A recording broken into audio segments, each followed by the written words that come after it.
សួស្តីបងប្អូនទាំងអស់គ្នាចាឥឡូវយើងមករៀនក្រងកភួងឬក៏ក្បាត់លើភួងទាំងអស់គ្នាចាកាលពីវីដេអូមុនភួងតូចហ្នឹងគឺនាងខ្ញុំក្រងចងកភួងហ្នឹងនៅលើភួងតូចចាឥឡូវយើងមករៀនក្រងទាំងអស់គ្នាចាយើងប្រើម្ជុលវែងហើយយើងប្រើกระดาษទ្រាប់បន្តិចទៅដើម្បីទប់កប់ផ្កាយើងចាយើងដោតឆ្វេងមួយស្ដាំមួយចា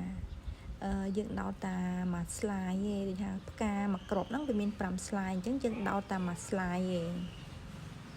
ចាយើងដោតហើយយើងប្រហាប់ឲ្យចូលកលាក់គ្នាចាយើងដោតខាងឆ្វេងយើងប្រហើបផ្កាខាងស្ដាំចាយើងរៀងសកាត់អញ្ចឹងមកចាហើយយើងដោតខាងស្ដាំយើងប្រហើបផ្កាខាងឆ្វេងចាអ្នកនរគ្នាយល់ទេចាវែងណាអ្នកនរគ្នាចា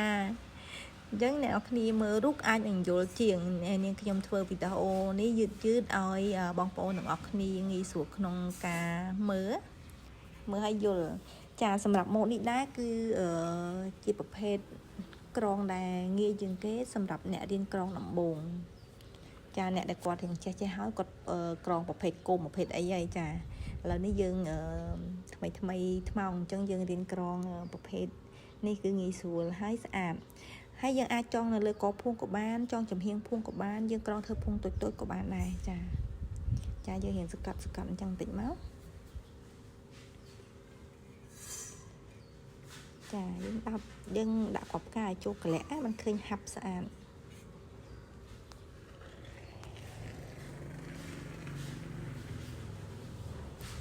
ចានេះខ្ញុំធ្វើវីដេអូឲ្យរៀងយឺតបន្តិចឲ្យអ្នកនរគ្នាងាយស្រួលក្នុងការមើលចាហើយបើសិនជាអ្នកនរគ្នាមើលហើយអត់យល់អាចឆាតមកសួរខ្ញុំបានគ្រប់ពេលវេលាចានៅពេលដែលយើងដោតអញ្ចឹងហើយយើងរៀងសកាត់បន្តិចចារៀងសកាត់បន្តិចទៅហើយសម្រាប់ម៉ូតនេះដែរគឺយើងត្រូវវាស់លើភួងយើងប្រើភួងតូចយើងវាស់លើភួងតូចយើងក្រងសម្រាប់ភួងធំគឺយើងវាស់លើភួងធំហ្មងចានេះខ្ញុំសម្រាប់ជួបប៉ុណ្ណេះហើយចាប៉ុណ្ណេះអូខេចាអរគុណច្រើន